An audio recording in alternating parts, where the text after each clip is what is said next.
Era o início da noite de 3 de julho de 1925.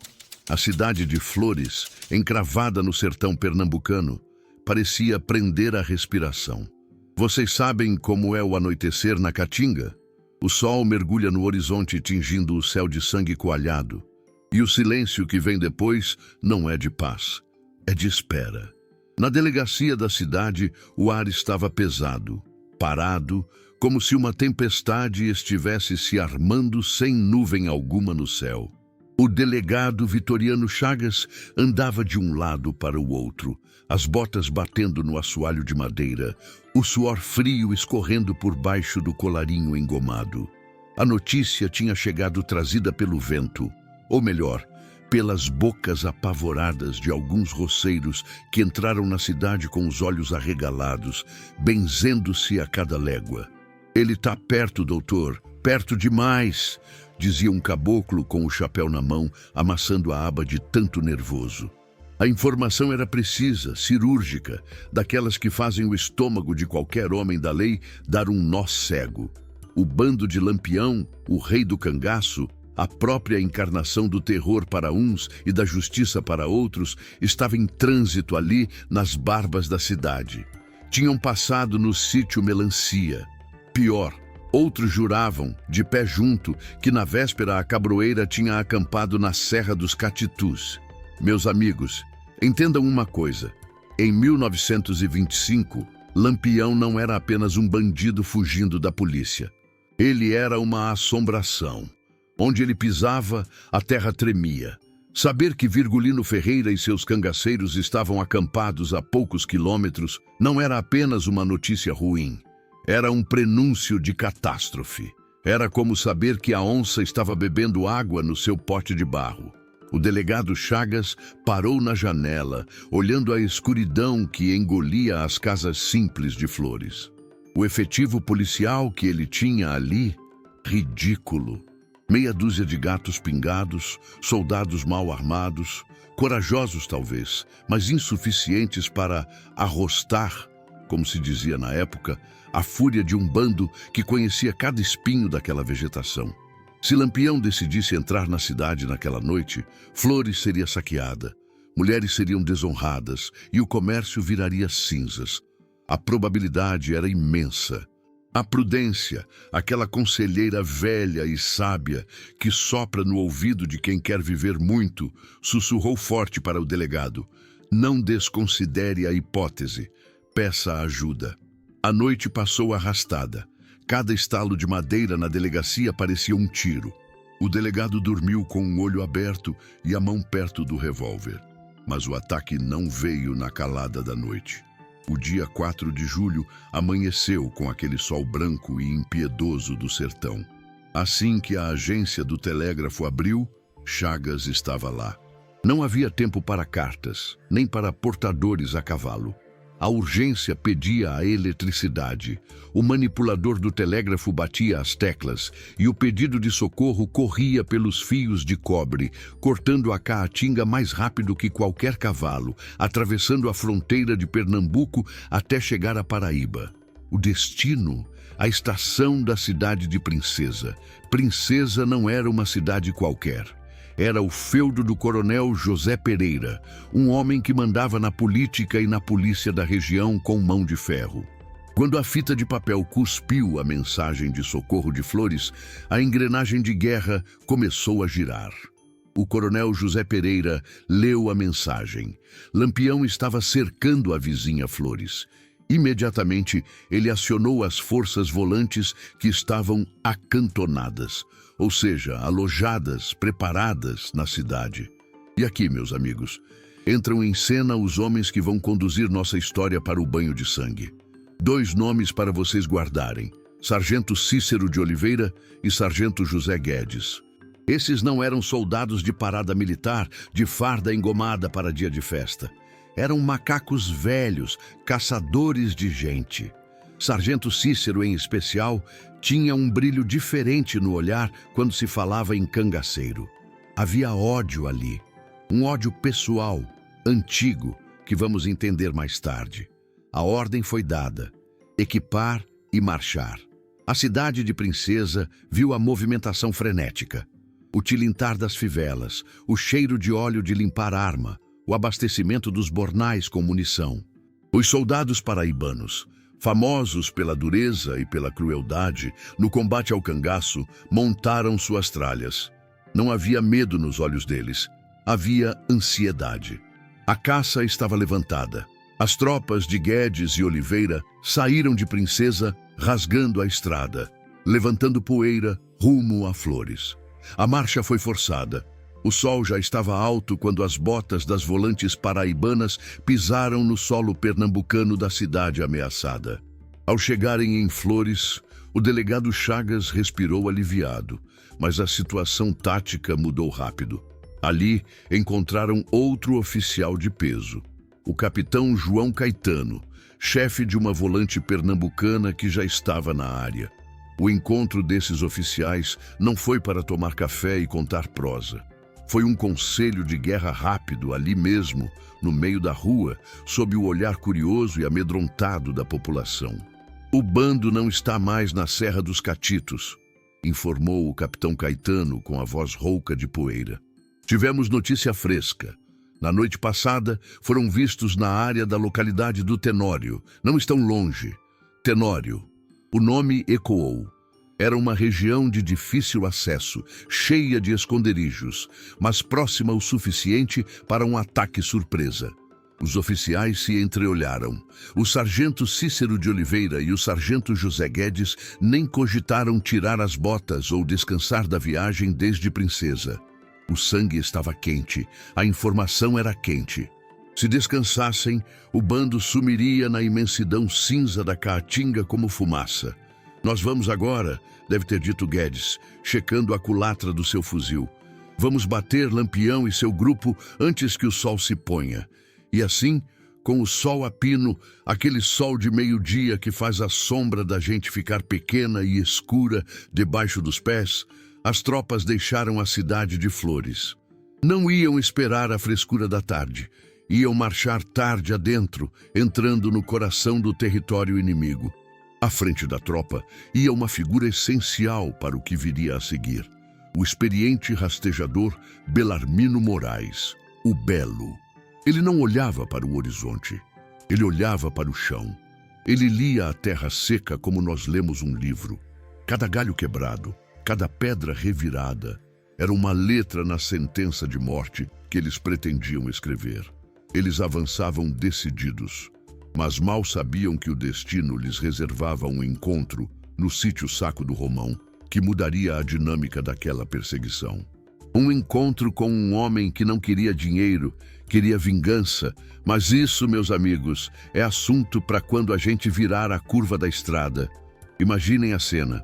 Uma fileira de homens armados até os dentes, chapéus de couro quebrados na testa, gibões roídos pelos espinhos, avançando num passo que não era nem corrida, nem passeio. Era o passo da caça, o trote de perseguição. Lá na frente, como o nariz da tropa, ia o soldado Belarmino Moraes. A patente dele era soldado, mas no mato, a patente dele era dono do mundo. Belarmino era rastejador. E rastejador naquele tempo valia mais que coronel. Enquanto os oficiais olhavam o mapa ou o horizonte, Belarmino olhava o chão. Ele lia o jornal da Caatinga. Um galho de jurema quebrado na altura do ombro. Alguém passou aqui há pouco. Uma pedra virada com a parte úmida para cima. Passaram tem nem meia hora. O rastro de uma alpercata que pisa mais fundo no calcanhar. Cangaceiro cansado ou carregando peso. A marcha seguiu tarde adentro. O suor empapava as fardas de mescla azul e caque, a boca seca, a poeira fina entrando no nariz e cobrindo os cílios. Mas ninguém reclamava. O silêncio na marcha é a primeira regra de quem quer viver para contar a história. Antes do sol se deitar, quando a luz começa a ficar alaranjada e as sombras dos mandacaros se espicham pelo chão como dedos longos, a tropa alcançou o sítio Saco do Romão. Era um lugar simples, casa de taipa, curral de vara. Ali vivia gente que conhecia o sertão não por ter lido em livro, mas por ter nascido no meio dele. E foi ali que a volante encontrou uma peça-chave nesse tabuleiro de xadrez sangrento, o sertanejo Pedro Ferreira de Souza, mais conhecido naquelas brenhas como Pedro Benedito. Pedro era um homem curtido pelo sol, pele grossa como sola de sapato, olhos desconfiados, mas firmes. Ele conhecia aquelas quebradas como a palma da mão. Sabia onde a água brotava e onde a cobra dormia. O sargento José Guedes, homem prático, oficial acostumado a lidar com informantes e coiteiros que se vendiam por qualquer pataca, apeou e foi direto ao ponto. Precisava de um guia. Alguém que levasse a tropa até o esconderijo exato sem fazer barulho, cortando caminho por veredas que nem o rastejador conhecia. Guedes meteu a mão na algibeira. O tilintar de moedas ou o farfalhar de notas deve ter soado ali. Ofereceu pagamento. Dinheiro bom, dinheiro do governo para Pedro Benedito fazer o serviço de condução. Foi aí que a coisa mudou de figura. Pedro Benedito olhou para o dinheiro como se fosse esterco. Fechou a cara, numa expressão de ofensa. O sertanejo antigo tinha um código de honra que hoje em dia é difícil de explicar. Ele não se vendia. Se ele ia ajudar a polícia a pegar Lampião e seu bando, não seria por ganância, seria por ódio, por justiça ou por puro brio de macho. Guarde seu dinheiro, sargento, deve ter dito ele com a voz seca. Eu não sou homem de aluguel. O sargento franziu a testa sem entender. O que aquele matuto queria, então? Pedro Benedito cuspiu de lado e encarou o oficial nos olhos. Eu não quero prata. Eu quero ferro.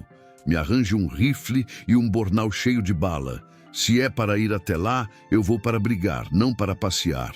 O sargento Guedes sorriu. Aquele era o tipo de linguagem que ele entendia. O trato foi selado ali mesmo, sem papel, sem assinatura, apenas na palavra de homem. Entregaram a Pedro Benedito uma arma, talvez um Mauser, talvez um Winchester papo amarelo, e um bornal pesado de munição.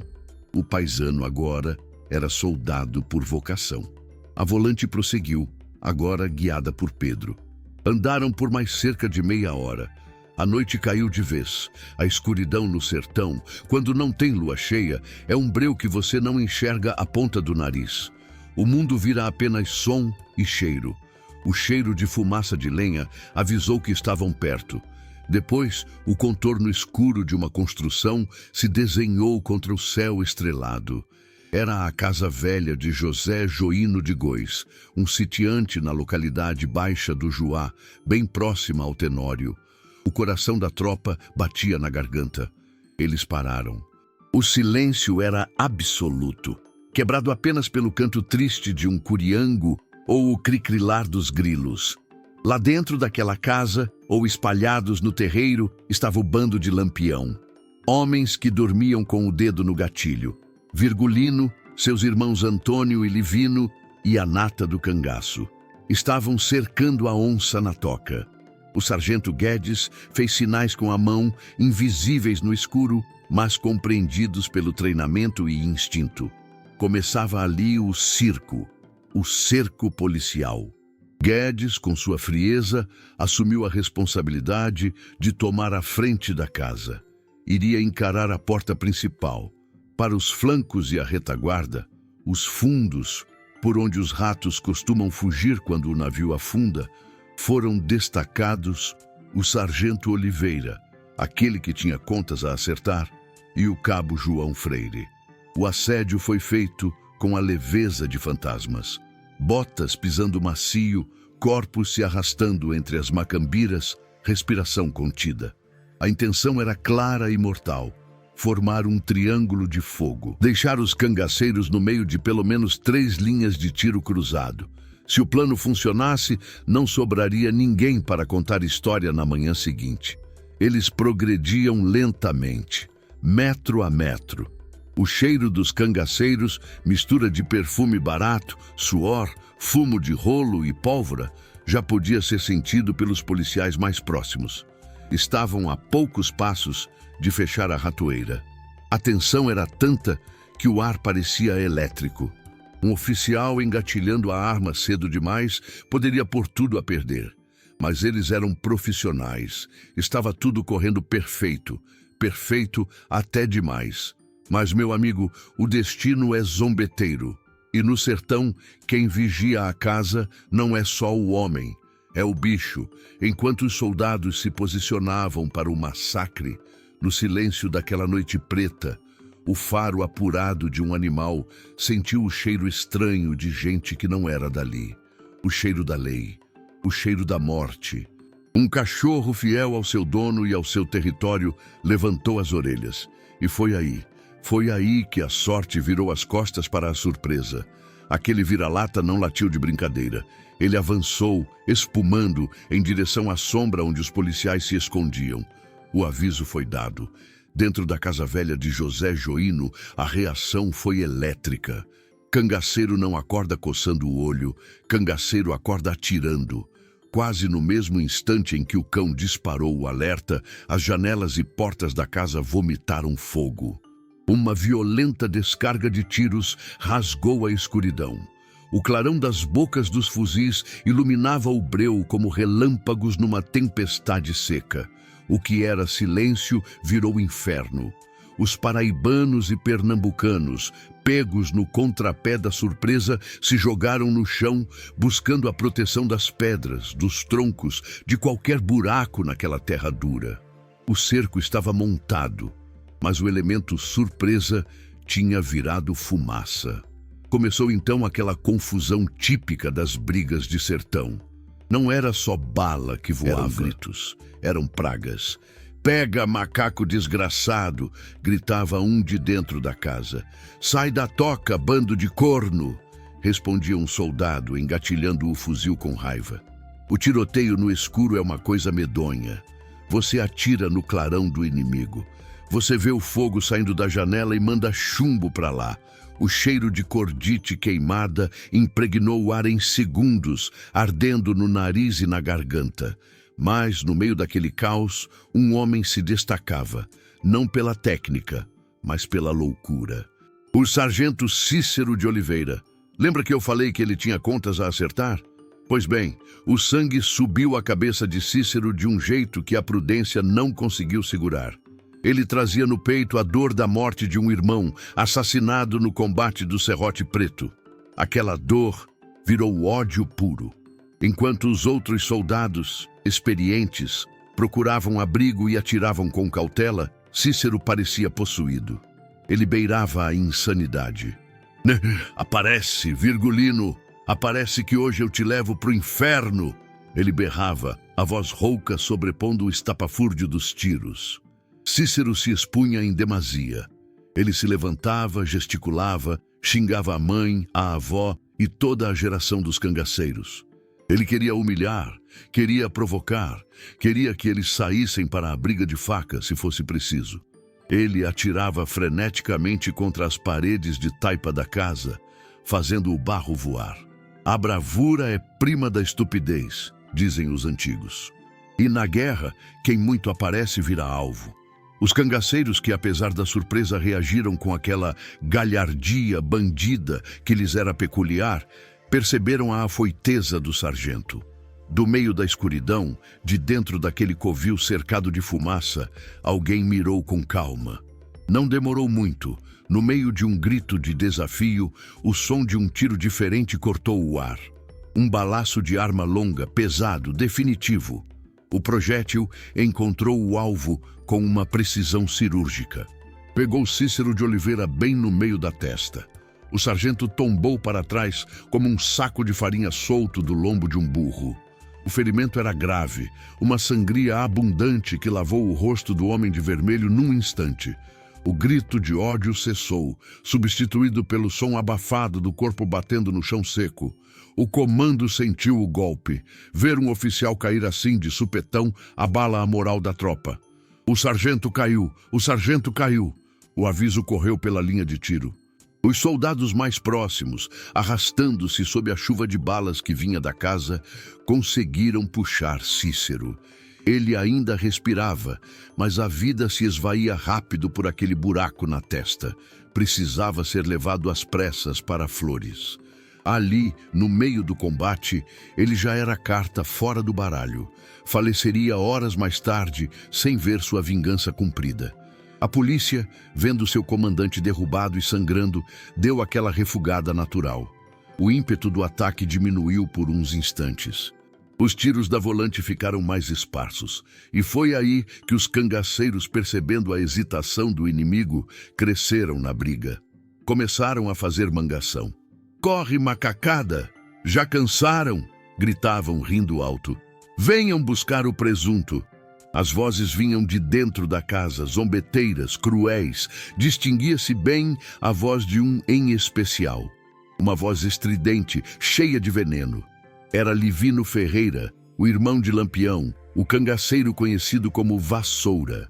E ao lado dele, Antônio Ferreira, o outro irmão, gritava a plenos pulmões, rindo na cara da morte.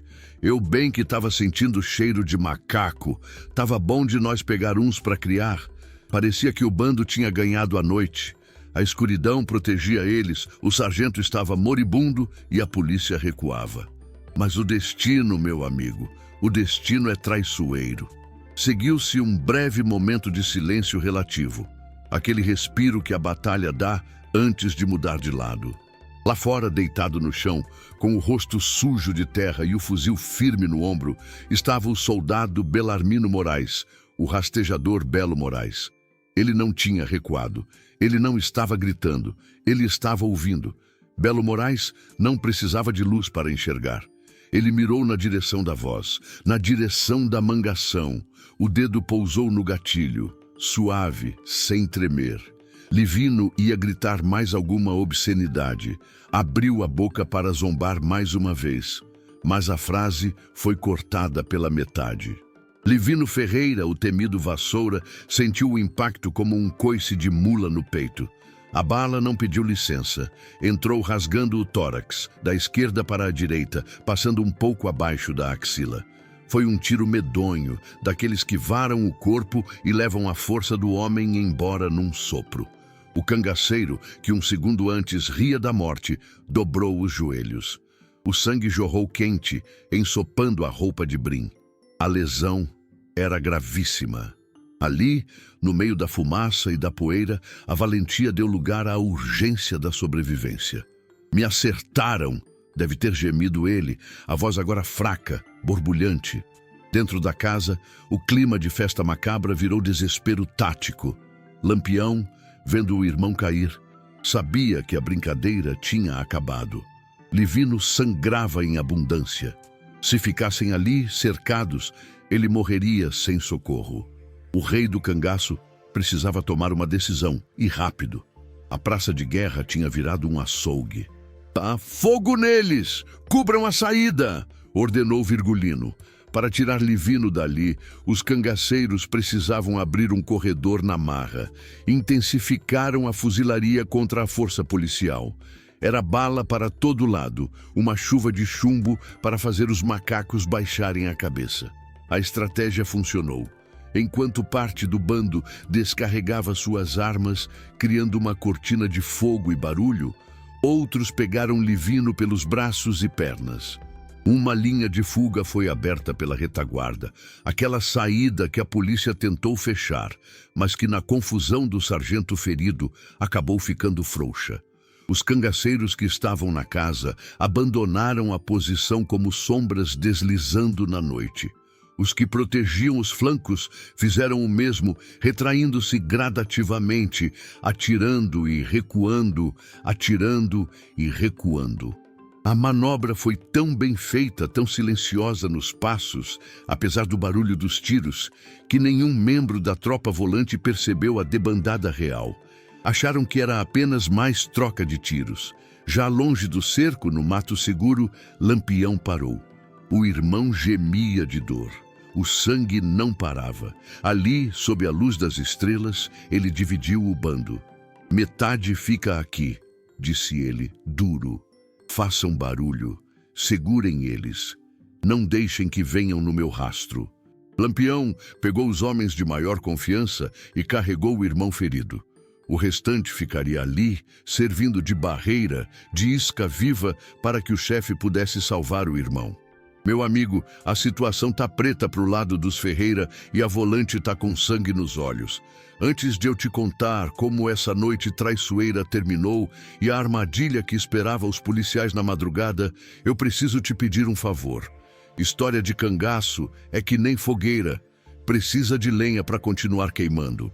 Se você tá gostando desse causo, se tá sentindo o cheiro da pólvora aí do outro lado, deixe o seu joinha agora. É o seu like que carrega o meu bornal para eu continuar trazendo essas histórias esquecidas do nosso sertão. E se não for inscrito, se inscreva e ative o sino. Assim, quando a Volante chegar, você é o primeiro a saber. Pronto? Abasteceu o bornal? Então vambora, que o dia vai clarear e o Sargento Guedes vai ter uma surpresa desagradável. Voltando para a casa velha de José Joino. A madrugada avançou. O silêncio voltou a reinar, mas agora era um silêncio oco. Os sargentos José Guedes e seus comandados, ainda atordoados pela perda de Cícero e pelo combate intenso, se aproximaram da casa com cautela redobrada. Chutaram a porta. Nada. Um dos militares entrou, revirou os cômodos vazios. Só havia cápsulas deflagradas no chão e manchas de sangue fresco. O sangue de Livino. Fugiram, sargento. Não tem mais alma viva aqui. O bando tinha batido em retirada. Guedes, exausto, com a adrenalina baixando e o cansaço de dias batendo forte, cometeu o erro clássico do caçador. Subestimou a caça. Sem maior preocupação, achando que os cangaceiros estavam correndo léguas dali, ele baixou a guarda. Vamos descansar um pouco aqui mesmo, ordenou. Quando o sol sair, a gente retoma o rastro. A tropa se acomodou ali mesmo, na casa que servira de trincheira para o inimigo. Mal sabiam eles que Lampião tinha deixado uma lembrança para trás. Aquela parte do bando que ficou... não tinha ido embora, estava ali perto, vigiando, esperando. O céu começou a clarear. O cinza da manhã desenhava as árvores. O sargento Guedes se espreguiçou, preparou a tropa para sair. Foi quando o primeiro tiro estalou na manhã fria. Pá! E mais outro, e um terceiro. Os policiais perceberam tarde demais. Tinham caído numa armadilha. Estavam encalacrados dentro da casa que escolheram para dormir, cercados por parte do bando que ficara de tocaia. A situação inverteu. O caçador virou caça, e a munição dos paraibanos. Essa estava no fim. Foi nesse momento de desespero que a coragem do matuto brilhou de novo. Pedro Benedito, o guia que trocou dinheiro por bala, olhou para o sargento e disse: "Eu vou buscar ajuda." Mas como? Sair dali era suicídio. Os cangaceiros que Lampião deixou para trás não estavam ali para brincar. A ordem era segurar a polícia, e eles cumpriram com gosto. As paredes de taipa da casa velha começaram a virar peneira. Puf, puf! Os tiros batiam no barro seco, levantando poeira dentro dos cômodos, varando de um lado a outro. O sargento José Guedes e seus homens estavam encurralados, espremidos contra o chão, economizando cada cartucho. A munição dos paraibanos, gasta sem dó na noite anterior, estava na reserva.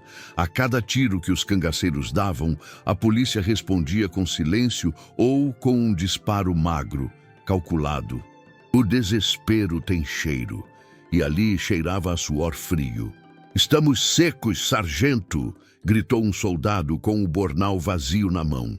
Foi nessa hora de aperto que o paisano Pedro Benedito, aquele guia teimoso que trocou dinheiro por rifle, mostrou de que barro era feito. Ele olhou para o sargento, viu o medo nos olhos dos homens fardados e tomou a frente. "Se ficar aqui, a gente morre minguado", disse Pedro, amarrando as alpercatas. "Eu vou furar esse cerco, vou trazer ajuda."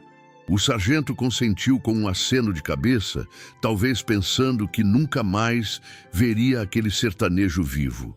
Pedro Benedito esperou uma brecha no tiroteio, um momento em que a fumaça encobrisse a visão, e se lançou para fora. Sabe-se lá como, dizem as crônicas da época. Talvez tenha rastejado como cobra, talvez tenha corrido em zigue-zague desviando das balas como quem desvia de espinho. O fato é que o homem sumiu na caatinga deixando a morte para trás. Ele correu. Correu com o pulmão queimando, as pernas pesadas, mas movido pela urgência de salvar os companheiros de trincheira. Não muito longe dali, a sorte finalmente sorriu para os paraibanos. Uma volante pernambucana vinha marchando, atraída pelo barulho do combate. No comando estava o tenente Rigino Bellarmino, em alguns registros Gino, um oficial duro na queda. Pedro Benedito topou com a tropa no meio do caminho. Ofegante, mal conseguindo falar, ele apontou para trás. Os paraibanos, então cercados, vão morrer todos. O tenente Rigino não perdeu tempo com perguntas. Entendeu a gravidade pelo olhar do guia.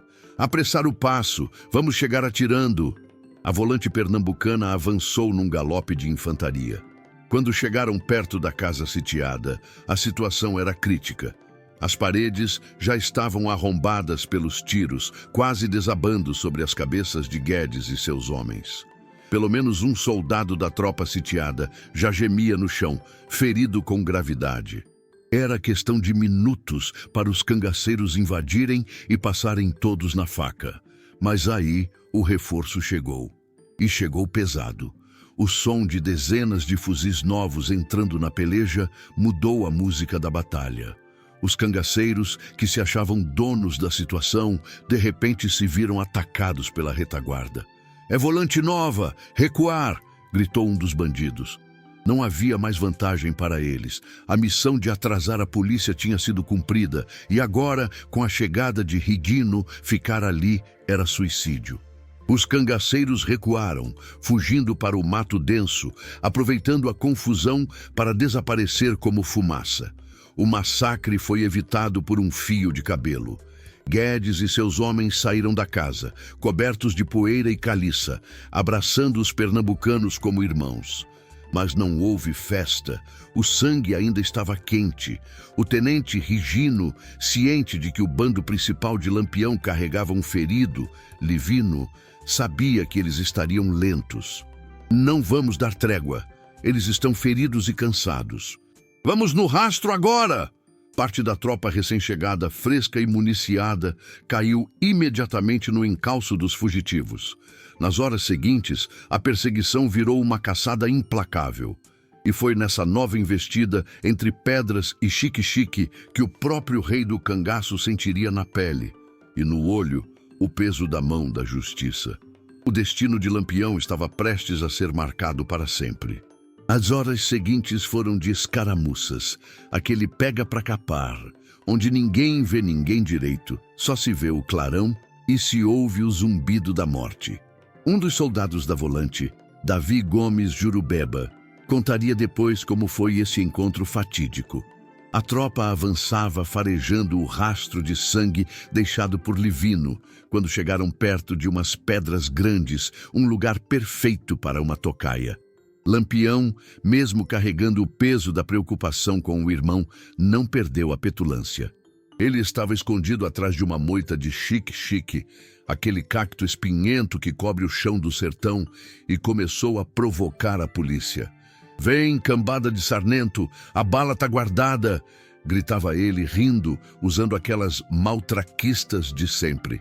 Era a estratégia dele, atrair a atenção para si para proteger a retirada do irmão ferido.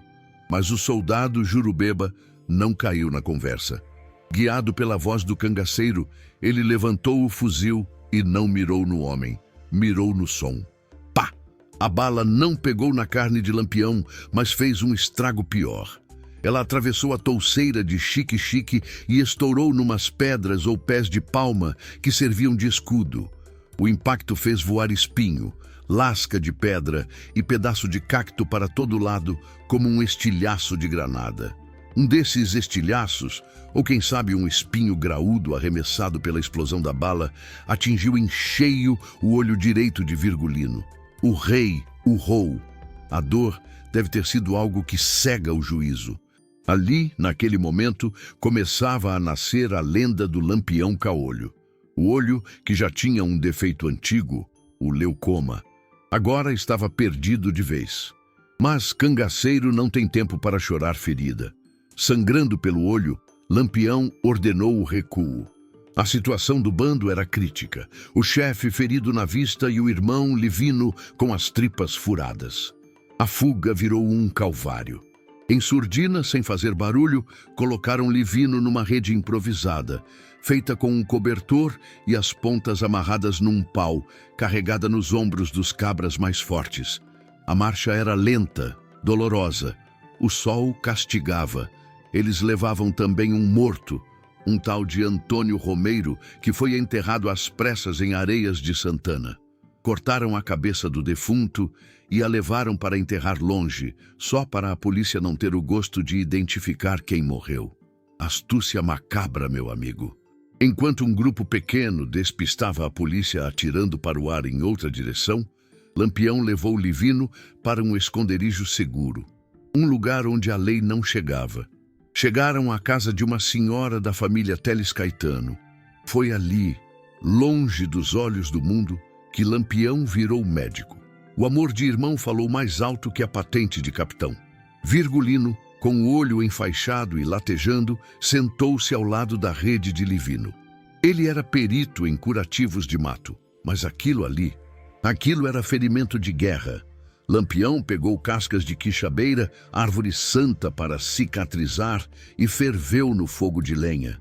Fez uma infusão forte, escura. Misturou com bálsamo e cânfora, remédios que todo sertanejo respeita. Agora, imagine a cena, que é de revirar o estômago de quem é fraco. Para colocar o remédio dentro do ferimento profundo no abdômen de Livino, Lampião usou um talo de folha de mamoeiro. Improvisou um canudo, uma sonda rústica, e introduziu a mistura fervida direto no buraco da bala. Livino gemia, suava frio, delirava de febre. O problema não era só a infecção. Ele tinha perdido sangue demais. A bala tinha rompido os intestinos. Por mais que Lampião tivesse mão boa para a cura, a morte já estava sentada na beira da rede, esperando a hora de levar. Eles ficaram ali, escondidos por dias. O sertão guardava o segredo. A polícia achava que tinha matado alguém, mas não tinha certeza de quem. E Lampião, vendo o irmão definhar dia após dia, sentia a vitória do Tenório virar cinza na sua boca. 8 dias. Foi o tempo que a vela da vida de Livino levou para apagar 8 dias de calvário. No dia 13 de julho de 1925, na casa do velho Antônio do Buí, Livino Ferreira, o Vassoura, deu o último suspiro. A infecção e a bala no bucho venceram a teimosia do cangaceiro. Lampião sentiu a pancada. Era o primeiro irmão que ele perdia nessa vida de cão. Mas Virgulino não era homem de chorar em velório. Era estrategista até na hora da morte. Ele sabia que se a polícia achasse o corpo de Livino, cortaria a cabeça para exibir em praça pública como troféu para dizer que venceu o cangaço. Com o coração gelado e a mão firme, Lampião ordenou o impensável, decapitar o próprio irmão. O corpo foi enterrado ali perto, escondido no meio de umas macambiras fechadas, num buraco raso e disfarçado. A cabeça... Essa foi levada e enterrada em outro lugar, longe, num segredo de túmulo que só os mais fiéis sabiam. Sem cabeça, o corpo era só um presunto qualquer. A polícia jamais poderia provar que tinha matado um Ferreira. E assim foi feito. O mistério perdurou por anos. A polícia até achou o corpo sem cabeça, desconfiou, mas sem prova, a vitória deles ficou capenga. Só em 1928, quando o cangaceiro Manuel Caetano foi preso, é que a língua se soltou e o mundo soube que Livino tinha morrido naquela semana maldita. O bando seguiu viagem, mas o clima pesou. Quando passaram pelo povoado de Cipó, o silêncio da cabroeira era de cortar com faca. Lampião e Antônio, tristes, pagavam as contas antigas de Livino, limpando o nome do irmão morto. O Vassoura, aquele cabra doido, arruaceiro e valente que varria os inimigos na bala, agora era só memória e pó. Naquela semana de julho de 1925, Lampião perdeu duas coisas que nunca mais recuperou: a luz do olho direito e a companhia do irmão de criação. O cangaço endureceu ainda mais. A partir dali, o rei do cangaço enxergava o mundo pela metade, mas com o dobro de ódio. Está contada a história, meu patrão. A Batalha do Tenório, onde a bala comeu solta, o sargento tombou, o guia virou herói e Lampião deixou um pedaço de si na caatinga. Agora, vá descansar, que o sertão é grande e amanhã tem mais estrada. E não se esqueça, quem tem história não morre nunca.